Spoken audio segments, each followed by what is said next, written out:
नारायणपुर में आकाश राज नाम के चक्रवर्ती राजा अपनी पत्नी रानी धरणी के साथ रहा करते थे। उनकी कोई संतान नहीं थी। एक दिन आकाश राज आरड़ी नदी के किनारे यज्ञ के लिए भूमि का शोधन करा रहे थे।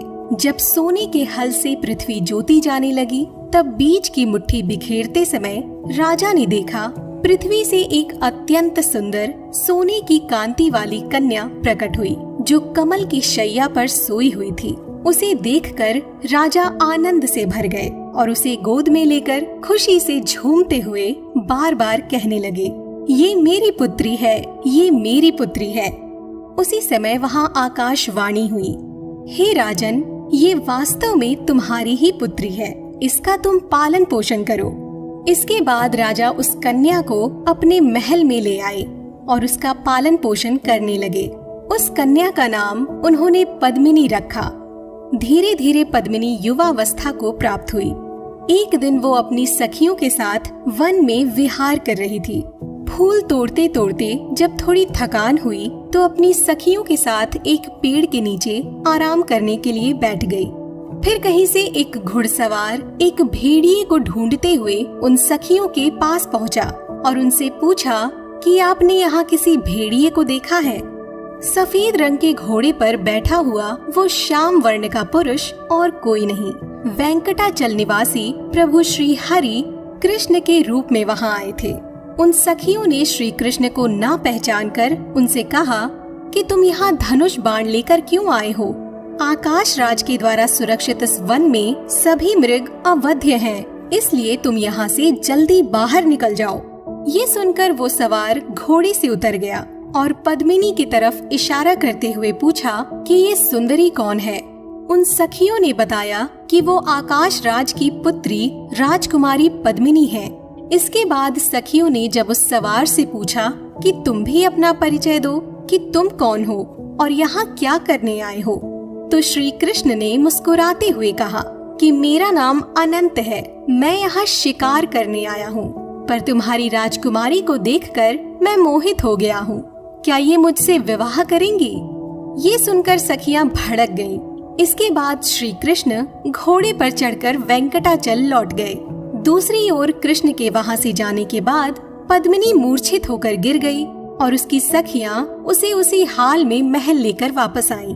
पुत्री की ये अवस्था देखकर राजा ने ज्योतिषी से पुत्री की ग्रह दशा देखने के लिए कहा, तो ज्योतिषी ने बताया कि कोई सुंदर पुरुष आपकी कन्या के पास आया था। उसे देखकर ही राजकुमारी मूर्छित हो गई है।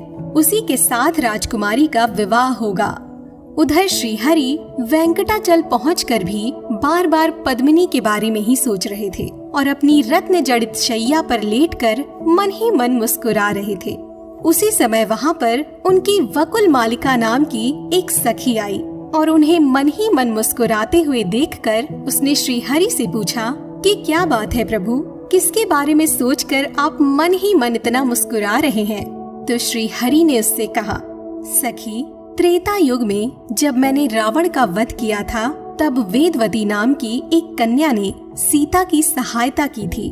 वनवास के समय जब मैं पंचवटी में मारीच नाम के एक राक्षस का वध करने आश्रम से बाहर गया था, तब सीता ने मेरे छोटे भाई लक्ष्मण को भी मेरे पीछे भेज दिया था। उस समय मेरे अग्निहोत्र गृह में विद्यमान अग्निदेव ने राक्षस राज रावण की मंशा समझ ली थी और वो सीता को अपने साथ पाताल लोक लेकर चले गए और अपनी पत्नी स्वाहा की देखरेख में सौंप कर लौट आए। पूर्व काल में कल्याणमयी वेदवती को एक बार उसी राक्षस राज रावण ने स्पर्श कर लिया था, जिससे दुखी होकर उसने जलती हुई अग्नि में अपने शरीर को त्याग दिया।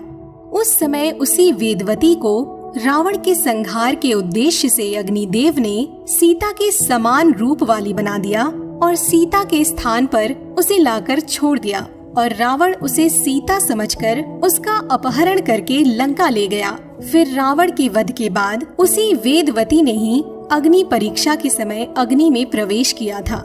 इन सब के बाद अग्निदेव ने अपनी पत्नी स्वाहा के पास संरक्षित जनक नंदिनी सीता को मुझे लाकर सौंप दिया और वेदवती की सराहना करते हुए कहा कि प्रभु, इसने सीता माता की बहुत सहायता की है, इसलिए आप इसे कोई वरदान दें। इसके बाद सीता ने भी वेदवती की प्रशंसा करते हुए कहा कि सच में इसने मेरा सदा ही प्रिय कार्य किया है, इसलिए आप स्वयं ही इसे अंगीकार करें।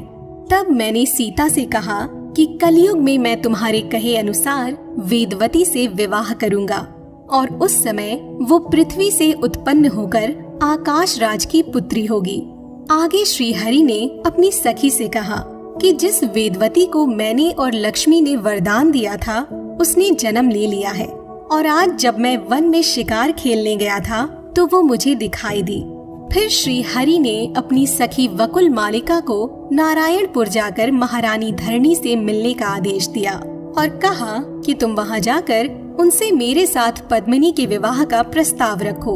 इसके बाद वकुल मालिका अपने घोड़े पर सवार होकर श्री हरि के बताए हुए मार्ग पर निकल गई और महल पहुंचकर श्री हरि के आदेशानुसार उसने रानी धरणी से मिलकर श्री हरि के लिए राजकुमारी पद्मिनी का हाथ मांगा और उनके सामने वन में हुई पूरी घटना का वर्णन किया। ये सुनकर रानी धरणी बड़ी प्रसन्न हुई और आकाश राज से सारी बातें बताईं। फिर राजा रानी ने खुशी खुशी विवाह की स्वीकृति दी। फिर माता लक्ष्मी के साथ श्री हरि गरुड़ पर सवार होकर बारात लेकर नारायणपुर पद्मिनी से विवाह करने पहुँचे। सभी देवी देवता, सप्त ऋषि और उनके पार्षद भी उस बारात में शामिल थे। इस तरह वेंकटाचल निवासी श्री हरि और राजकुमारी पद्मिनी का विवाह संपन्न हुआ। आपको ये कहानी कैसी लगी कमेंट करके जरूर बताएं। अगर वीडियो पसंद आई हो तो इसे लाइक करें और शेयर करें। अगर आप ऐसी और भी कहानियाँ सुनना चाहते हैं तो चैनल को सब्सक्राइब कर लें, साथ ही बेल आइकॉन को भी दबा दें जिससे हर नए वीडियो की जानकारी आपको तुरंत मिल जाए। वीडियो देखने के लिए धन्यवाद। जय श्री हरि।